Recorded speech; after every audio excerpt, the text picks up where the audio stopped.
everyone. You are listening to or watching an open dialogue. I'm Violet Howe. I'm Tawdra Kandle, and yeah, you might be listening and watching, or you might just be listening. We hope I you're guess not you just watching. could just be and watching, but I don't think it would be as interesting. I don't know. Maybe I like our guess facial expressions are really. right, and I think you can do closed caption. So if you Oh, well, don't then like you this, might be listening, or no, you might be yes, watching and reading. you might be watching and reading. Yes, There you go. we are fine. We do not discriminate. Whatever you want to do, however you want to do it. Yes. However, you would We're- like to consume our material, we're just happy to be consumed. We. So Violet, it is December. How did this How happen? did this happen? I don't Like, know. I don't. how did it become December already? Wasn't it just January? I'm pretty sure it Yeah. was. Pretty sure it was Yeah, of just. last year. It was just January of 2020 and the world was still full of hope. You know, Have you gotten all your Christmas shopping done? I haven't even started. We don't do a lot of Christmas shopping. We tend to, and this year especially, I have been very. This is a whole different podcast topic, but I have been very aware of, the two things, the kind of emails and messages that we get, not only through TV so much, but I feel like it's coming through email and internet more, with where they're trying to put us into a panic. Like, do you know you only have blah, blah, blah, blah, blah, Right. and so, and I've been very aware. I've been practicing a lot of yoga nidra lately. So I observe without judging. So I'm like, this email is specifically designed to make me feel like there's a panic, that there's a Right, panic. to induce that panic. Exactly. And I've also been aware of the fact that I really don't need to. We have culled down our gifts, and because we try to be smarter consumers, we really have, as a family, moved more toward non-tangible gifts, and also we try not to buy firsthand. I mean, sometimes you have to, but we try to shop sustainably. So I follow a particular blogger who has this really, really great gift guide to how to shop and holiday more sustainably. So we Share that. What is the blog? She is oh gosh, her name's Danny. I'm gonna I look didn't it mean up. to put you on the spot. We can always No. we can always link it in the Yeah, show her name notes. is Danny, and she is the something sustainable. Hold on. Oh yeah, sustainably kind living. Danny Alvarado. She lives in Italy. She's American, but she lives in Italy, and she came back to. I think she's from the Chicago area, and she came back to Chicago this year. And she did say, which I was very interested in, that it was much easier to live sustainably and simply in Italy than it was when she went to Chicago. She was like, "Wow, I understand." I think she has 3 boys and lives a really what looks like a very idyllic life there. She's very honest though. Like, she'll show you what she's doing. Her big thing has been this year fast fashion, which is horrible. We have a lot of fast fashion options now, Right. that are really terrible, not only for the planet, but also for human rights, because it's the people who are involved in making this fast fashion. Manufacturing. Right. It's not a good thing for them at all. Yeah, something that she posted earlier this season, I think right after Thanksgiving, really struck a nerve with me. It was that something like 93%, and I don't have that, I should look it up, but that we have clothes in our closet that we have not worn in over a year. It's crazy. Well, that was one thing in downsizing. Can you hear me? Yes, I can. I'm sorry. I was looking. Okay. Yeah, I froze on the screen. So I know we I were could having hear you. internet issues Yeah. before we started, so we might have them again. We'll see. But I know one of the things in downsizing, like, we very much went through and cleaned out clothing that we don't use or that we never wear. Yeah. And we have very, very limited clothing space in this, RV situation that we're in. So we have kind of adopted if something new comes in, something old has to go out, or like if I bring something else in, then I have to replace it. And so it's funny in thinking of terms of Christmas and shopping and things like that. I definitely had to tell my parents, like, don't buy anything, that well, just in thinking of terms of space, or thinking in Yeah. terms of how we would use it, or whether or not we would use it. And so Right. it definitely, it's funny how different decisions that you make then affect your mindset about, what you're consuming, what you're buying, what you're keeping on hand, what you're Yeah. having. So Yeah. Yeah. Yeah, the things that I was talking about, 80% of all Black Friday purchases in 2020 ended up being tossed away after 0 to 1 uses. wow, I wonder how they get those figures, but that's astounding. Like, wow. That one came from Building a Circular Economy by Green Alliance and Resource Recovery from Waste Program. During Black Friday 2020, consumers spent $9 billion online shopping, up to 21.6% over the year before, making last year's event the most polluting ever. Yeah, and we could definitely do a whole nother podcast on this Yeah. topic, but I had read a little bit about clothing and like how, what happens to clothing that's no longer used. And obviously, some clothing makes its way to thrift stores, some clothing makes its way to donation centers, some clothing makes its way to being used again, but a Yeah. lot of clothing ends up in dumps, and a lot of clothing ends up, even clothing that's sent to other countries, then ends up just in piles there, and it's not used, and it's a big waste thing. But Well, that's that's something not why we're here today. No, it's not. We'll talk about this in 2022 because this Yes, is definitely it is a good passion. topic. So Yeah, it let's is. earmark that on our little list of topics we think we might want to discuss. We're going to put a pin in it because this is our last podcast of 2021, and we It thought we would is. do a wrap up of the year that was. Bum bum bum. 2021. Yeah, I have to say, I'm still not like. For me, I still think it's 2020. I really have never gotten used. I think it's been a 2021. continuation of the dumpster Yeah, I fire. So guess it's just so. kind of been like one didn't end and the other. Yeah. And I saw you and I were talking about what a great year 2022 was going to be. And literally like an hour later, I saw that meme that know. was like, stop claiming 2022 as your year. We're all going to walk in quietly. We're not going to make a touch anything. sound. We're going to be Yeah. very respectful. Yeah. Yeah. So Yeah. I It's keep hoping we're going to get a reprieve from the last couple of years, but we'll see. So pulp culture in 2021, we did start to. I think so many things in 2020 kind of were put on pause and were, although we did have some interesting phenomena emerge in 2020, I didn't really, like the whole Tiger King thing and whatever. My kids watched it. I never was like, I never did that. But 2021, we've had an interesting shift in some things. You were saying that you've seen fewer movies this year than you think possibly Ever. any year. Yeah. Right. Yeah. And I've probably seen more because more movies were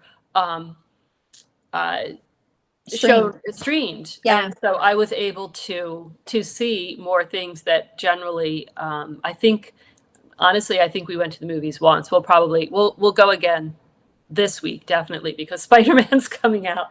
And there's a couple of others that I do want to see, but movie wise, it's, and honestly, I was thinking about this morning. It does feel like maybe this goes movies, maybe this goes TV, whatever. It almost feels like everything old is new again. We're seeing a lot of reboot, a lot of right. redo. Yeah. So which we touched upon in our discussion about Rome. We did. Yeah.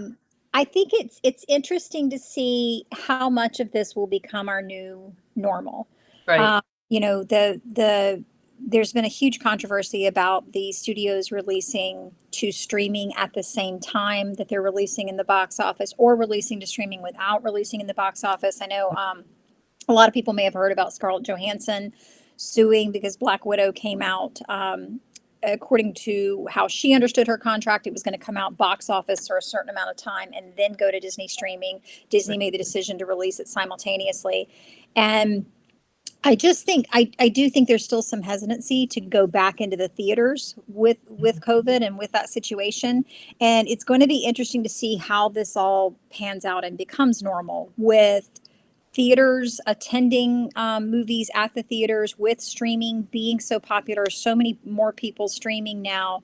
So it'll be interesting to see if this changes our movie going experience forever. You know what I mean? Like, I don't know that things are ever going to go back to the way they were, where it was in the box office for a certain amount of time, and then what seemed like forever later, it would be available on streaming Right. services or DVD. Right. And I do think that has changed. I do think there's going to be a new business model moving forward, and I think they're all trying to kind of figure out what that is. I think I saw less movies because I love the theater experience. I love going to the theater. And there's just I don't set aside as much time at home to watch either streaming television or movies. And so I think that when there's something in the theater, I make a point of going to see it in the theater and setting aside that time because it's going to be there and then be gone. And so it's more of a priority for me. I think when it's streaming, I kind of am like, yeah, I'll watch it at some point, and I just don't make it as much of a priority to watch it. So but what would you say? Can you pick like a favorite movie that you saw this year? Or are there any movies that you saw this year that stood out to you? Oh, well, we did go, the one movie that we went to the theater to see was Black Widow, in fact. And it was we went during a matinee, and and the funny story about that was that we went to the theater that is close to where we live now. We actually hadn't moved yet, but we had been with our granddaughter, and we went in, and there was nobody else there. We went like an hour early to get our tickets, like, complete Like news. you would normally do with a Marvel Right. movie. Well, and actually we went because we went to eat in between times. Okay. We thought, well, we'll get our tickets, we'll go eat, we'll come back. And the lady said to me, how old are you? And I was like, why? And she said, oh, well, you might qualify for a senior rate. And I was like, oh, well, sure. If you're gonna save me money, sure, I'll be I'll be 54. old. Yeah, I'll be I'll 54. admit my age. Right. But I was like, oh, and she said, no, it didn't have anything to do with you looking old. I just asked, blah, blah, blah. And I'm thinking, sure, it didn't, lady. But then she turned the screen and said to me, pick your seat. And I haven't done this before. The theater that we used to go to regularly, just, you chose your seat when you went inside. So I'm touching the screen, and she's like, it's not a touch screen. I thought, well, now I really do seem like I qualify for the senior citizen rate. I said, oh yeah, okay, well, we'll take this one and this one. And then I felt stupid, but anyway, I really enjoyed Black Widow. It was Marvel. We did not go to see the next release, the next two releases actually. Shang-Chi, and I might be saying this wrong, and the Legend of the 12 Rings. We did not see. We saw that one streaming. And the Eternals, we did not go see either. It didn't have anything to do with not wanting to go see them. We did. It was timing. We just haven't had. It's been a very, very crazy couple of months. So and we were going to go try to see Eternals, but I just saw it's going to start streaming in January. So I'm like, no, we'll just wait. Well, and I do think that's what's going to happen is that Yeah. like it's easier to watch it when it's streaming because you're watching it on your own schedule. Right. And so I think in some ways that gives people more access to see them, but in some ways people may be like me and they never get around to watching it because they feel like, oh yeah, I can watch it anytime. And I feel like when it's in the theater and I know it's a limited run, then I make the effort to go and see it if it's something I want to see. So Right. piggybacking on your story about the touch screen, we went to a theater, and this was when they were first starting to do the recliners, and the recliners weren't everywhere yet. Right. And so we went to a theater that we'd been to many times before, but we had not been there in quite a while. And so the lady, this was, before you chose your own seats or whatever. And she asked if there was any place in particular we would like to sit. And I was like, oh, we pick our seats. And she's like, yeah. And I said, well, we want something that has like an aisle in front of it. Because we like having the room in front of us. Yeah. And she's like, they all have an aisle in front of them. And I was like, no, what I mean is like an aisle, where people would walk through. And she's like, they all have an aisle. And I'm sitting here, she's looking at me like I'm an idiot. And I'm kind of thinking like she's a little slow on the uptake of like, why is she not? Obviously, you can walk through every row, but she's not getting that I mean an aisle. What was so funny, I finally just picked seats and we went in, and with the recliners, it's so wide in front of each seat. And I was like, oh, that's what Oh, that's it so is. So, yeah. and you probably weren't even 54. Exactly. Not yet. Not yet. No. So, but anyway, I did see Black Widow. Did not like, I love Marvel movies, loves Scarlett Johansson, love Florence Pugh. I did not like Black Widow as much as I had hoped I would like it. But yeah, I did go see that. And my first back to the theater experience after, the dumpster fire of 2020 was Cruella. And I really, really enjoyed that. I thought that, Emma Thompson was great. Emma Stone was great. I loved the soundtrack. I bought the soundtrack literally on the way home so I could listen to it again. Love the costumes. So that one was a fun one to do in theaters. And then the only other one that I did in theater, if I remember correctly, we went to see Ryan Reynolds, Salma Hayek, and Samuel L. Jackson Jr. in The Hitman's Wife's Bodyguard. Yeah. And if you like those three, actors, Right. and you liked the first one, then the second one was really funny. The person that I went with at the end of the movie looked at me and said, well, that plot was kind of weak. And I just died laughing because like I don't go see Ryan Reynolds, Samuel L. Jackson, and Salma Hayek in a shoot 'em up film for the plot. So I was like, yeah, there was a plot. What? So yeah, but it was funny. I definitely want to see Eternals. I want to see like there's a lot of them that have come and gone that I wanted to see. Spencer, you and I are still trying to figure out how to see. Yeah, we'll do that. But yeah, it's as you know, it's been a crazy year for us too, schedule wise. Yeah, and I think when we look, that one of the ones that I want to see right now, actually two movies that are out right now that I want to see are again this. It's not a new franchise. It's not Marvel. One is the Ghostbusters, the new Ghostbusters movie, because our family loves it. Now my sister's been to see the new one and said it was adorable. So I really do want to go see that. And the other is West Side Story. I want to go see that. I definitely want to see that. So, and again, these are both either remakes or in franchises that are at least 35 years old. Right. Right. Nostalgia, I think.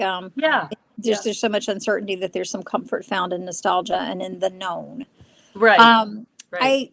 John made the point, we were talking about movies that were out on Netflix, and we have one of his aunts, like we tend to have the same taste in movies and television that she does. And so we kind of like always trade off of like, okay, what are you watching? Because we know, those are safe recommendations that we're probably going to really like them. Mm-hmm. And we were talking about, after a conversation with her, there's almost too many shows and movies right now, because like there's so much I want to watch that's on Netflix. There's so much I want to watch that's on Prime. There's so much I want to watch that's on Hulu. There's so much I want to watch that's on HBO Max. Like it's and Disney, of course. There's so many different options, and with all of the streaming companies making their own movies and making actually such great television, we have really, really good television options right now. And so it's kind of like there's almost too much. And I don't watch a lot at home. I have so much else going on at home that, we kind of like set aside time of like, okay, Friday night we're going to sit and watch, or okay, Sunday night we're going to sit and watch. And so I feel like there's a lot out there that I really want to see, but that I just haven't been able to make time for. So we would love to hear in the comments whatever your recommendations are for movies that you've seen this year that really stood out to you. So guys, if you're listening, watching, reading, however you're consuming, let us know what your recommendations are for movies from 2021. Now, interestingly, television, I feel like I consumed a lot this year, because a lot of what I was doing, packing up to move and whatever. And I think there's a duality there. First of all, I was doing so much packing up to move, and I am, if you're a Becca person, I am high in input. So I always have to have something and I have to have music or a podcast or something, and TV was one of them. So I really I watched a lot of TV this year. Um, and also then I think because my husband and I were always so kind of frazzled, that was our thing at the end of the day. Okay, we're going to sit and we're going to watch this. Particularly, I had been resisting. Do you ever have this where everybody in the world is saying, "Oh, You have to watch you this. know, You have this to is that," watch this. and you're just like, I No, don't have any, right? So I went to I've Becca. I've never seen any of the Back to the Future movies or the Karate Kid movies. Well, I will That's say and that's Cobra, why, because there was yeah, so much hype at the time. I was, I Cobra was Kai was kind of one of our things this year too. But we I went to Better Faster Academy, the BeccaCon, right. Becca the con, Syme. right, and everybody is talking about Ted Lasso, and they're doing this, and I was like, you know what, I no, I just don't want to do it. Well, I don't remember what happened, but I kept seeing it. The thing is, even before it, I kept seeing the ads for it, and even before I had heard And other people memes. talking about it. Right. Yeah. Well, no, it wasn't even the memes. It was just a couple of ads, and I said to my husband, like even before the first one came out, just when they were teasing it, the first season, I said I would really like to see this because I love sports. So for me, this sounded really good. It's in England. It's a football coach who goes to coach soccer. I was like, and he was just so not interested. He was like, yeah, whatever. So right before we moved, like maybe 2 weeks before we moved, maybe less than that, I started just watching it. I watched the first episode on my own, and then I watched another one. He happened to be there, and I saw he was like, watching whatever. So then the next night, I think I turned it on. He was like, "Wait, are you watching Coach Ted without me?" And I was like, "Well, I was." He was like, "No, no, no, wait." And so that will always be kind of for me when I think about the first 2 seasons of Ted Lasso, it will always be our transition moving from Winter Springs to where we are now, because the first few nights we didn't have the TV set up, we didn't have a sofa, we didn't have anything, but we would sit at the kitchen table and we would put it on my computer and we would Yeah. sit there and watch it, or we'd go lay on the bed and sit there and watch it, and that was getting us through.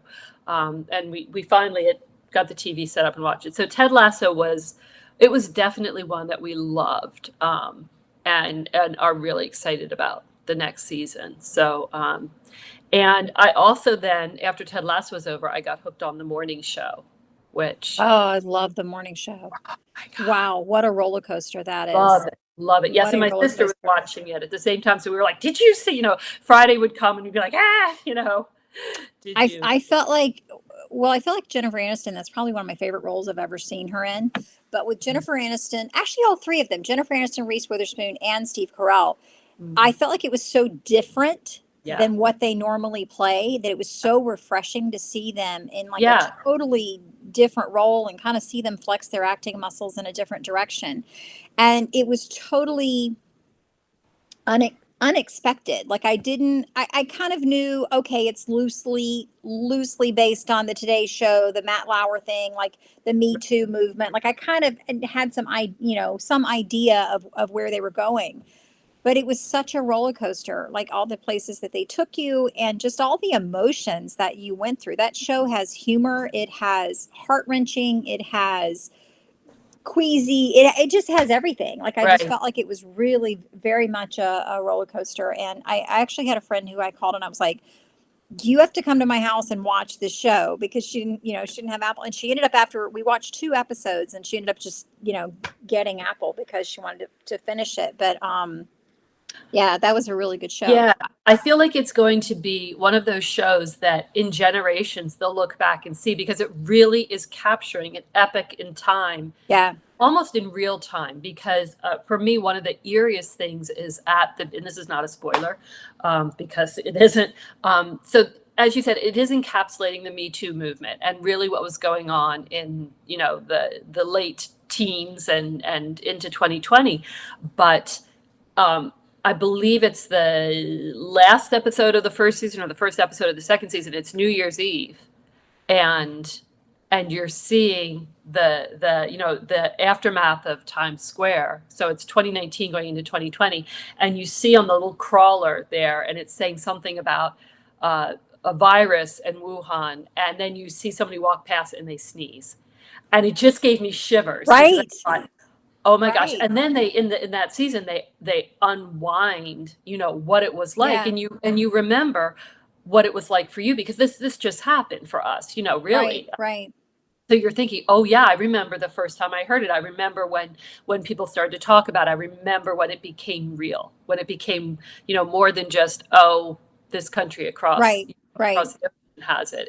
It was everybody. So I think that it's going to really become kind of this little time capsule for where we were in 2019, 2020, 2021.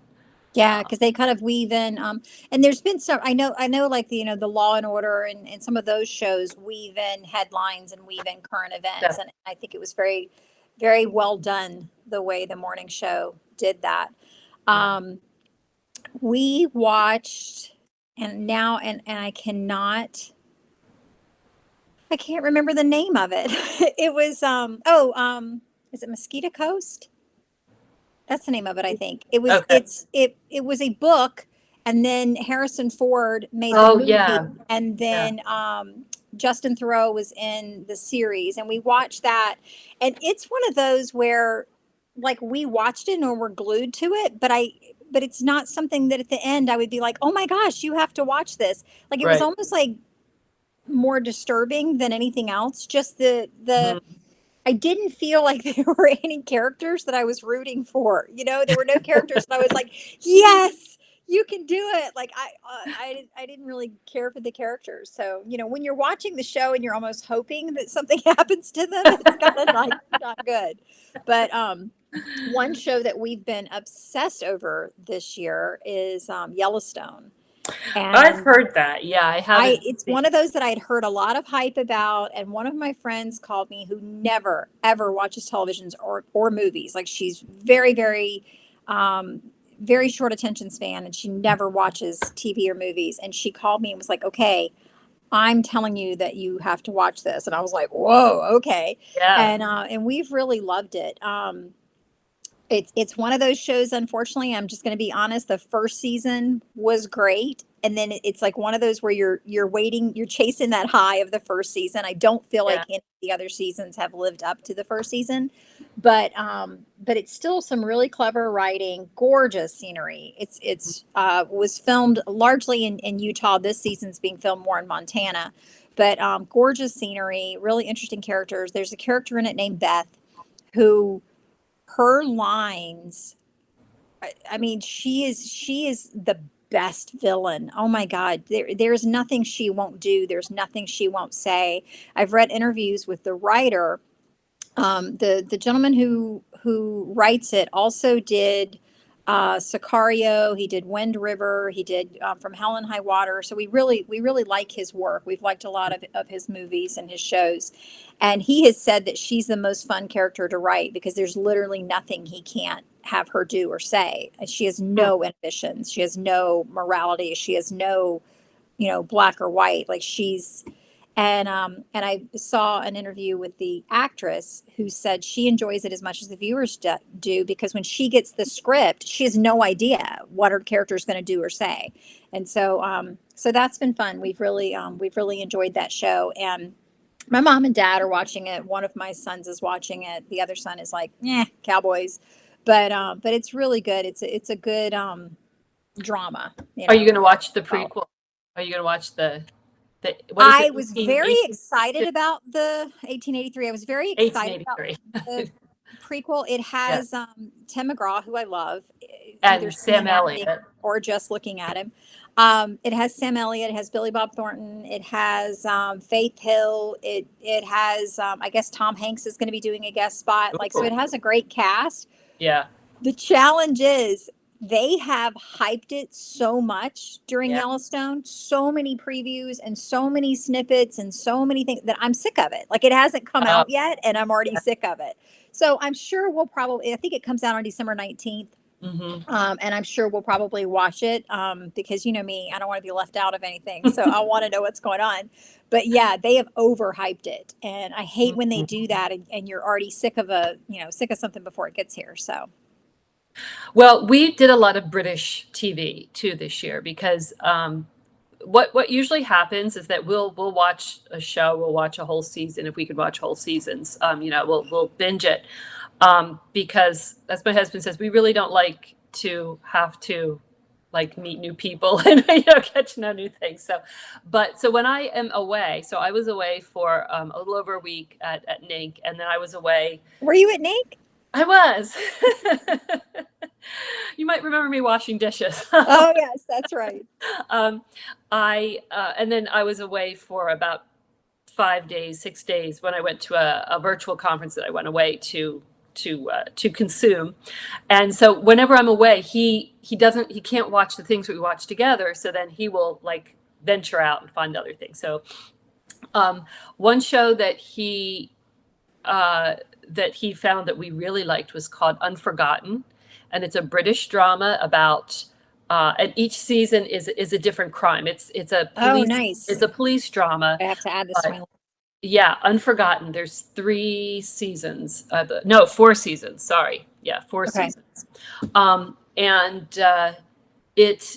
It begins with the discovery of a body, and clearly a body that has been around for a while or has been hidden for a while, and then they bring in all these different people, and you have no idea at the beginning how they're connected. Like they show this guy who's a politician, they show somebody who's living on the streets, they show this and that, and then as the season goes on and they're investigating to try to find out what happened to this person, how they died, who caused their death, and blah blah blah, brings everybody together, and you start to see how it's working. It's very, very cleverly done. What network? It's on it's BBC. We watched it on I think we watched it on Prime. So I think it's on Prime.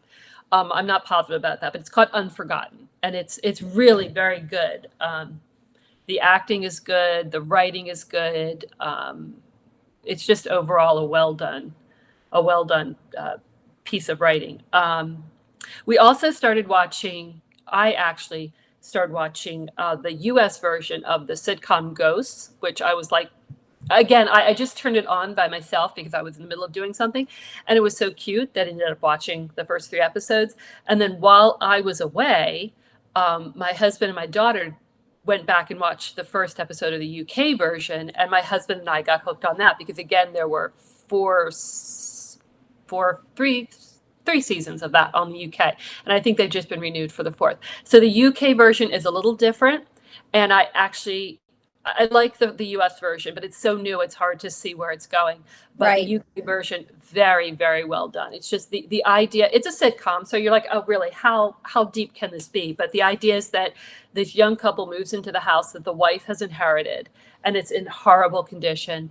And she has a fall, and she bumps her head, and she kind of has a death experience. And after that, she can see the ghosts who are living in the house, and they're people like down in the basement. There's a plague pit, so there's all the people who stay down in the basement where the people who died during the plague. And then upstairs, there's like in the UK version, it's a man from prehistoric times. There's, I think they call him Thor. And then there's different people from different eras of time, all the way up to very close to modern. So it's just very well done. I mean, you think, really, how can they do this? But it's hysterical, and it's also very emotional too. It's right. I very much enjoyed it, so I recommend that one. Yeah. So that one's been good. And of course, then we're talking about everything old is new again. They did a reboot of Dexter, which we were never Dexter fans. But my kids have watched the 3rd season of You. And last week, I was very excited about the reboot of Sex and the City. Oh, and just like that.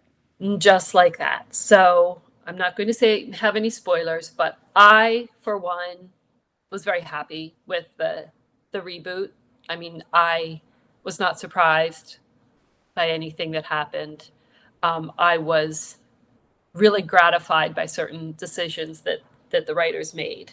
I have not seen the reboot yet. Unfortunately, I've seen some spoilers, even though I was trying not to see them, but I have seen them. But I will say, since you've seen it, and for those of you who have seen it, you need to check out Ryan Reynolds' video that he Oh, released, I think, yesterday. yeah, Did you see it? yeah, yeah, So, yeah. um, speaking of Ryan Reynolds, he's had quite the year He this has year. had quite the I year. did not see Free Guy. That was one of the ones that I wanted to see in the theater that I didn't. It's streaming now. I did see The Hitman's Bodyguard's Wife, but I saw Red Notice on Yes, we watched Netflix, that. and I really Yeah, enjoyed it. That was Ryan yeah. Reynolds, Dwayne Johnson, and I never know how to say her name, so I just say Oh, Wonder Gal Woman. Is it Gadot. Gal Gadot? Gal Gadot. Yeah, Okay, yeah, Gal Gadot. Yeah, yeah, Gal. yeah. I So know. yeah, I really enjoyed that. It was cute. It was clever. Again, And I not too believe they've deep, they've but left the door open yes, for future. Yeah. yeah, No, I I thought think it was it's good. very well done. I Yeah. was dying laughing during certain of the Yes, there were interactions. some of them that were hilarious. So I'm a big Ryan Reynolds fan. Like he can just make a facial expression and I'll crack up laughing. Like I love he has a Yeah. very dry sense of humor, which I love. I love he and Blake Lively, his wife, like the way they dog each other and the way they troll each other. It just cracks me up. But yeah, I really enjoyed Red Notice. I thought that was good. And I'm trying to think. There was another one that was a Netflix one that I saw that I wanted to bring up, and I don't remember. When you said The Unforgotten, I thought you were going to mention The Unforgiven. That just came out on Netflix with Oh, Sandra Bullock, and I have not yeah, seen it. It's on my yeah, like to see this weekend list, and yeah. the people that I've talked to that have seen it have said it was wonderful. So It looks very yeah, I'm not sure. I can't do too much um how can I say? I can't do too much grit. It yeah, just, there's a certain kind that I can deal with. yeah. And yeah, and then I can't. Yeah. So, but it does look. I mean, Sandra Bullock, really, you can't. Can't go wrong with Sandy. No, you So really can't. You really can't. um, Yeah. movie I am most excited about for 2021 Hmm. is The Matrix 4. I Oh, am ridiculously excited about this. At NINC, we had a presenter who used the trailer for The Matrix 4 in her presentation. And I got so excited and I sent it to my son and immediately it was like, we're there, we're going to make this happen. So I'm now in the process of rewatching the original trilogy and just marveling all over again. There is so much to unpack in that first film, so much symbolism, so many messages in there. They didn't put any symbolism in there, they meant no references to religion whatsoever. I call bullshit because there's just too much in there that is blatant. But anyway, love that movie, love the music, love the costumes, love Keanu Reeves. And I just watched this week, there's an interview with Keanu Reeves and Carrie Ann Moss, and they're kind of talking a little bit about the messages that were in the movie, and they're talking a little bit about, technology and where it's gone and where it's going. And it is the most interesting Keanu Reeves interview I've ever seen. He's very talkative, very humorous, laughs a lot. Like he's normally just so quiet and so reserved, even in interviews. And I love him. I've always loved him. I loved him, Bill and Ted. I loved him in The Matrix. I loved him, John Wick. Like I love him. I've always loved him.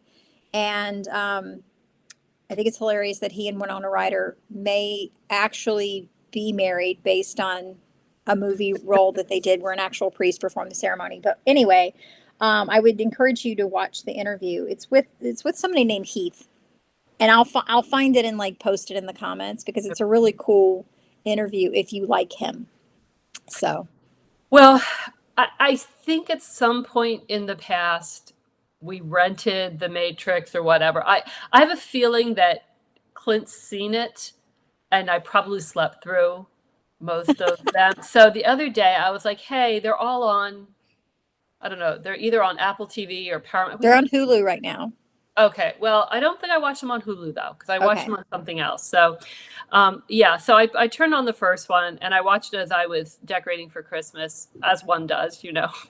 So, because I thought, oh yeah, the reason I really would want to see the fourth one is because Neil Patrick Harris, because I'm an MPH fan, um, and I have to say I was kind of like, you know, it's okay.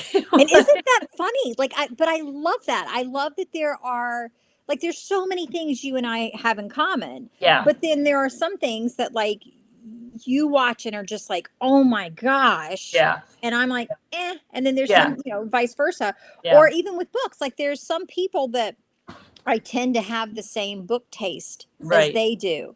But then all of a sudden they'll read one that I'm like, I don't really yeah, get it. Or, vice versa, that I, right, that I read something and I love it and they don't really get it. So I love that. I love that there are so many yeah, different ways to appeal to people. There are so many different things that people like or dislike, so many different nuances. And to me, that's what makes what we do as authors great, because the same trope or the same basic story can be told over and over and over again, but hmm, each person that tells it is going to bring something different to it, and people are going to relate to it differently. So yeah. I think that's very cool. So what about books? Was there a book series, a book? Yeah. um it's really fun. I know you and I are both Twilight fans, and we've talked about before that Right, Twilight was kind of our first fandom right, experience, or our first obsession experience. And then I got dragged into the Outlander world and all of the fandom that right. that is. I have fallen headlong, completely obsessed with the From Blood and Ash series by Jennifer L. Armentrout. And she has an amazing, amazing, amazing spoiler group that just, the amount of fan art, the amount of conspiracy theories, the amount of tributes, like it just, I am so obsessed with this world. And I have some readers that I'm like constantly in a chat with, or constantly, reading other books with, and we've all read it and just, never tire of discussing it. And anytime we find new blood that we can introduce to the series and get them to read it, I just love it. I love what Jennifer, JLA, as she's known to her fans. I love what JLA has done with this series, with these characters. I love the way she breaks the rules and does things that are completely unexpected. I love the layers of her world building and all the different ways she weaves things in. And I think she's a master at fantasy. And I love this series and I'm obsessed with it. And if anyone watching or reading wants to read it and discuss, I'm available. Let's discuss it. So I'm really excited about that. The From Blood and Ash has a trilogy that is out that you can read, and then she's also done a spinoff, kind of like a prequel or almost like an origin series, that is A Shadow in the Ember. And the first one in that is out. And I would recommend reading the first three of From Blood and Ash, then reading that first Shadow in the Ember. And then the next From Blood and Ash book comes out in March. And she's already doing teasers for that in the spoiler group. So definitely obsessed with that. The other one that I found this year, and it wasn't released in 2021, but I found it in 2021, was The Discovery of Witches, All Souls trilogy by Deborah Harkness, Right. and really loved that. I went into it thinking it was about witches, was pleasantly surprised to find that it had vampires and demons and all sorts of other things, and really enjoyed that series. And it is on television. Um, AMC, I think, is the kind of parent network for it, but it shows there's a couple of different ways you can watch it. And seasons 1 and 2 are already out, and season 3 is coming out at the beginning of 2022. So I'm very excited about that. And of course, Outlander has another season coming out on television in And a January, I book. think. Yes, she had a new book come out in November, and I Yes. haven't read it yet because No, I I have. really want to go back and reread. And Yeah. as you know, there's like 8 of the prior books, and they're all huge. And so I have not done that yet, but it is on my list. I have the book. I have the new one, Go Tell the Bees That I'm Gone. Mhm. But I have not read it yet. So Yeah. No, I haven't read it yet either. what about you for books? What were books that really stood out to you this year, or was there anything you were obsessed with? I mean, other than all of mine Absolutely. that you read, of course. Of course. Of course. When I think about this year, I there were a couple. Actually, now that I think about it, there were a couple earlier in the year that were released by an author who I like, Kristen. Hannah? No. Sorry, that sounds like I'm being dismissive. It's not. It's just she It doesn't writes mean that she football books. doesn't like Kristen Kristen. Hanna. She loves No, Kristen it Hanna. doesn't. It doesn't. I have to look on my thing. I will say that I read a lot of nonfiction this year. I spent a lot of time deep in nonfiction books. So not Kristen Higgins, who I also love, Kristen Callahan. Okay. That's who it is. Kristen Callahan. She had a new one come out in her uh, Rockstar series called Exposed, which was very good. But then she also had, and I'm looking to see whether it's on my, two come out called, one was Dear Enemy, which was very good, a really good one. And the other one was something else that I don't see. Oh, Make It Sweet. Both really good. So if you like romance and whatever, her books are just amazing. And she has not released anything in those worlds for a while. So that was good. And other than that, I felt like I just kind of picked up here and there, somebody, Yeah. whoever was releasing books. Serena Bowen released a couple. But yeah, mostly nonfiction. I finished one nonfiction and am in toward the end of a second right now that I recommend. One is, I actually have the one right here. We Should All Be Millionaires. Excellent. And apparently she has a podcast, so I haven't listened to it yet, but I do recommend her book. Excellent. And the other one I'm reading is called Do Less by Kate Northrup. And that was a book that Sky Warren gave us at RAM. And I'm very, very, very much enjoying it. So yeah, that's been my jam this year, has been nonfiction. And it's been fun. It's been good. And then Was Untamed this year or last year? Everything runs together. Untamed was last year, I'm pretty sure. Okay. Yeah, I know it was last year because the tour was at the beginning of COVID because she had to make the decision. That's right. Not That's to. right. I remember. Right. Yeah. Yeah. So, yeah, and you know what? I've been all about podcasts this year too. So I've been, I always listen to Glenn and my kids are so tired, and my husband would be saying, "Well, I was listening to Glenn and Abby and Sister," and they're like, "Oh," like, no, seriously, you have to hear what they said. So I've been a podcast person this year too. I've been listening to a lot of podcasts and enjoying that during my drives. So anyway. How about music? What has been Taylor Swift. Oh yeah.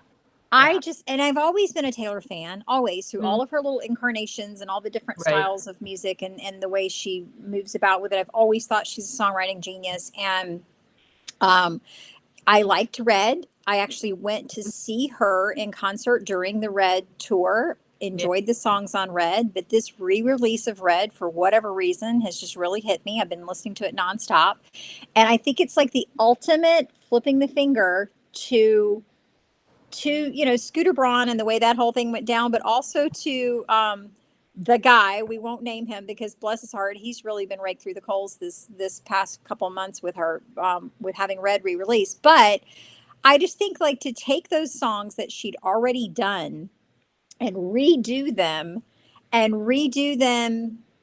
like in a new way, or the way she wanted to, and have that album chart again, and have that album be nominated again, and have all of the accolades that she's gotten for it. I just think is like the ultimate victory lap. And I've kind of like, sat back and been like, tee hee for her.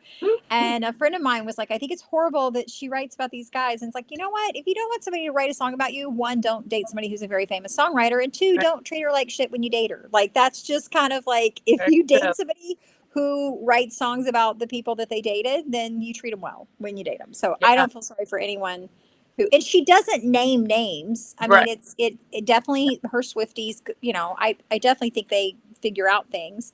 But yeah, I love her music. I loved Folklore and Evermore were last year, and I loved those. And I think those were very calm and chill and meditative for the time that we were in last year. And I think Red has been really good. I think I've listened to, and what's funny was on the original Red, I liked All Too Well, but it wasn't like something that I would sit and listen to. And I have this new version of it I have sat and listened to over and over again. I've watched the movie. I've like really, really enjoyed this song, and speculating about, is the scarf an actual scarf? Is the scarf, virginity? Is the scarf symbolic of innocence? Like whatever the scarf is, it's been a Right. very interesting tale.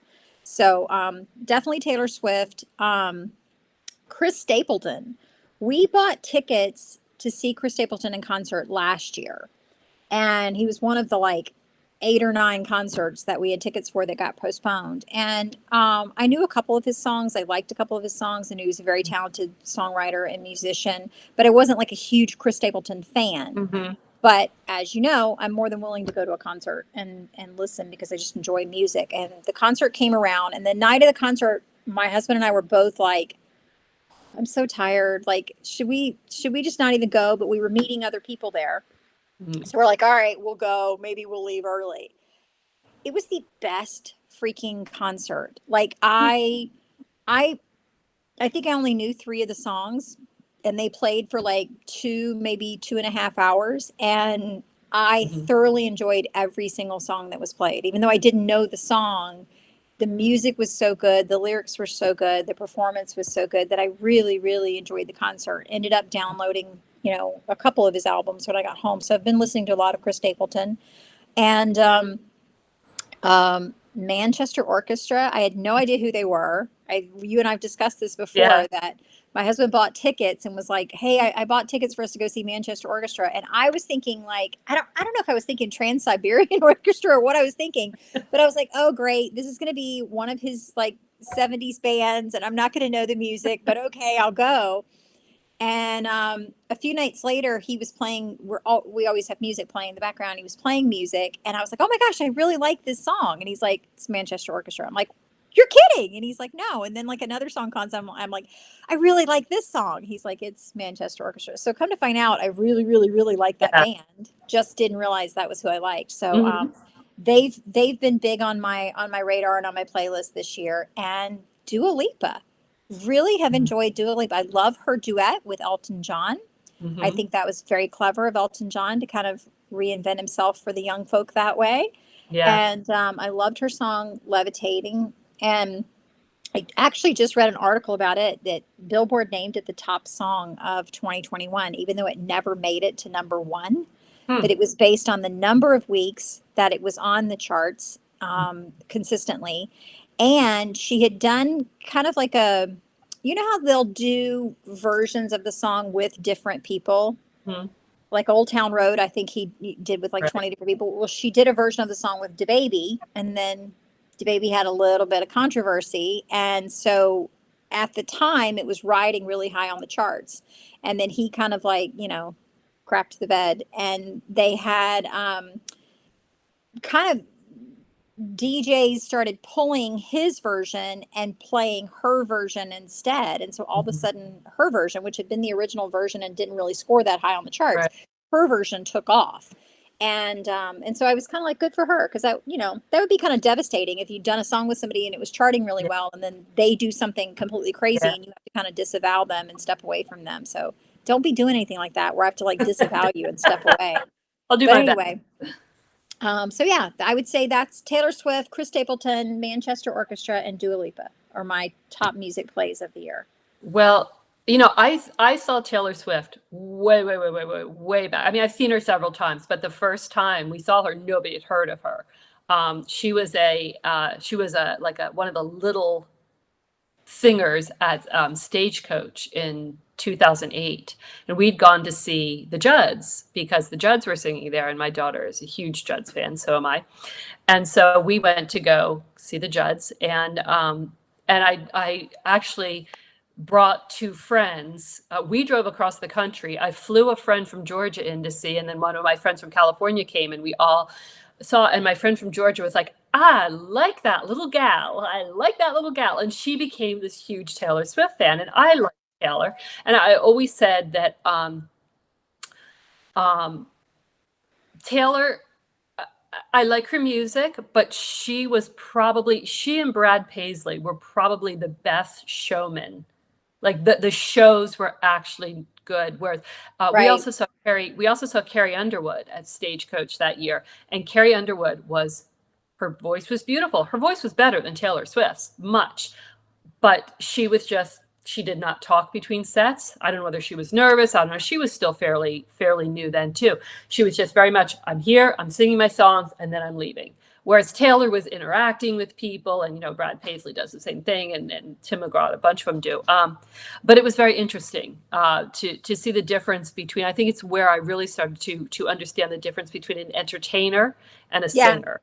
And Well, so, and I definitely don't think that Taylor has the best no, voice. she's a very But good songwriter, and she is a she's a very good great singer. songwriter. She's a great storyteller, Yeah. and I enjoy her voice. I enjoy her Yes. singing. Have you heard at all her story, the song Roman? Did you know anything about that? I don't know. She's and I need to make sure that I'm not saying the wrong name, because sometimes I do that and I just like pick the wrong name out of the air and my brain thinks that it's correct. Um, the story, there was a little boy, Ronan, Ronan. Right. There was a little boy who unfortunately lost his battle with cancer at the age of 4, and his mom had been blogging her experience in the hospital with him, and her experience with losing him, and her experience with grieving through him. And somehow Taylor found this blog and was reading it and was heartbroken, as one would be reading someone else's journey. And she had basically reached out to this mom and asked her permission. Like, she had written a story and she wanted to perform it. There was a cancer benefit and she wanted to perform this song. And she even used some of what the mom had said in the blog. So she gave that mom songwriting, like a co-writer Right. credit, and because she had used some of her words, and sang this song for him. Is an absolutely just chilling, heartbreaking, Mm. poignant song, and it had been performed at that charity benefit and really not performed again. And she reached out to the mom when she was redoing Red and said that, Red is an album of grief and of heartbreak and of, moving past what happens to us. And that she really felt like Ronan's song needed to be included on Red. And so she included it. And the video, oh my gosh, it's difficult. It's difficult to watch, but it's so beautiful. Just the words and the story, and the video is all pictures and video that the mom provided of Ronan. And I've got chills now just thinking about it. It's hard because I hate to say, like, watch it, it'll break your heart, but it's Yeah. so, I just, I feel like I would want his story to be told and want his story to be out there. And his mom talked about what a special thing it's been to be included on Red and to have his pictures and his video, and people react to it and relate to it. And so that's a beautiful, beautiful song that if you haven't checked that out on the new version of Red, or if you haven't watched the video for Ronan, I would recommend doing it. You're going to need tissues, but it's definitely a beautiful, beautiful song. So, Well, aside from Taylor, Ed Sheeran had a new album come out this year, and I'm a big Ed Sheeran fan, so I've enjoyed that. I will say that I think, in keeping with the everything old, new again, I have been like Beatles. I watched the Get 3-part Back. documentary, Get Back. And it's not something I told everybody in my family, it's not something you have to sit and watch. It's more like I could be doing other things, because it's basically just footage, I Right, mean, right. it was very interesting to me that that even back then the producers had hidden a microphone in a centerpiece, where John and Paul think that they have moved away from the cameras and they think they've gone out to have lunch by themselves, and the producers put a microphone in the centerpiece unbeknownst to them. So the conversation you're hearing is completely with their expectation of Unfiltered. Yeah. right. Yeah, yeah. What was gratifying to me about this was that it it shows that they were still, this is in 1969, and they're just four lads, and they're just four friends who are still interacting the same way. Yes, there've been some changes. At this point, George had really gone into the Hare Krishna Right. movement. So, John has Yoko there at just about every session. Paul has this American woman he's been dating called Linda, and her little girl Heather, who Paul later adopts. Adopted, yeah. And so Paul is there singing a very, very, very early rough version of Let It Be, and Heather's sitting in his lap. And I thought it just gave me goosebumps, because I thought, here's this girl who can go back and say, I was sitting there with them while they were jamming this. It was like at one point, Paul is trying to have a very serious conversation with John, and John is responding to him in lyrics from their old song. Like he's like, Paul says something, and John says like, help me if you can, I'm feeling down. And it's just something that brothers would do, just to get on each other. And you just see that even when they have disagreements, they're still coming back together, and they're still who they are. It was not this rampant animosity that has been. And Paul says actually that we heard an interview with him on NPR, and he said it was so gratifying for him to go back and realize it was the way he remembered. He said in the ensuing years, he had started to believe the hype that he was the one who had broken up the Beatles. He said, went back and was like, no, we were still who we were. And I mean, there's moments that I just started to cry when, John said something like, well, they're at this point, they know that they're not going to be together much longer. They talk about the fact that their father, Brian, had OD'd at this point. So, they no longer have this central figure who was basically the fifth Beatle, who was their father figure. And so they talk about that we don't have dad to keep us on the straight and narrow. But John says, we're going to go our own separate ways, whatever. But he said in 50 years, we'll be back together making music and whatever. And it just, at this point, he has less than 20 years left of his life.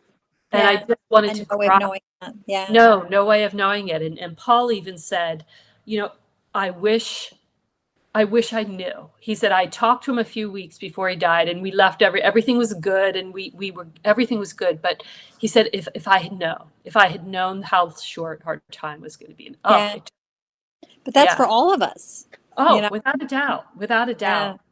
I mean, and I loved, there they are on the roof. They go on the roof to record this thing. And of course, they haven't gotten permits or whatever. The cops are coming in.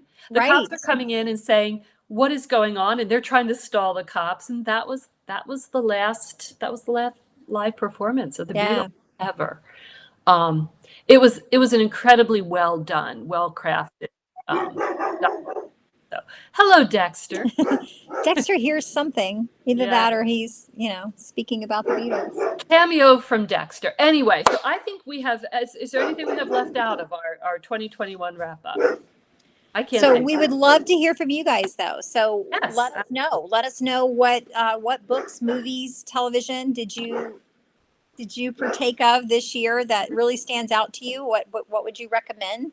And let us know what you thought about the now. My dog. Here's Dexter. It's okay, Pop. And I'm trying to just talk as though I don't hear it, but you can't not hear it. It's really He's loud. fine. He's fine. He's just Dexter. giving his 2 cents. He's fine. Dex. It's not bad. It's not bad at all. You're fine. I just imposed back here. This is why we say this is just a totally off the cuff podcast, and we don't know what's going to happen. We don't know. You never know. Tune in. You never know. But yes, please do share with us your take, and we will look forward to talking with you again in 2022. And you know what? Also, tell us what you would like to hear us talk about. We would love to have some topics. If there's any topics that you want to hear. If you've thought to yourself, I am dying to know what Violet and Tawdra think about. And Dexter. What is Dexter? Hi, Dexter. Hi, baby. Look at that face. How can you be mad at that face? Oh, he's such a sweetheart. All right, but on my end, my pup is saying, "Isn't it time for my TREAT?" There you Because go. I've been QUIET. Anyway, have a wonderful holiday season, everybody, and a very happy and safe Calm and New calm Year. new year. Let's all just Yes. tiptoe in. Yes. Be very Let's not respectful. touch Don't anything. make any Let's just demands. be quiet. Let's just let us yoga nidra this. Let's just observe it without judgment. Okay, Yeah. that's 2022. Just gonna observe. And we want to thank you all for your support in So, yes, 2021. Thanks for tuning yes, in. Thanks for listening and being a part of yeah, our an open dialogue family. yeah, yes. We're excited. We're excited to see what 2022 brings. So, Yes. all right, One way or another. that's right. Bye, everyone. Bye everyone.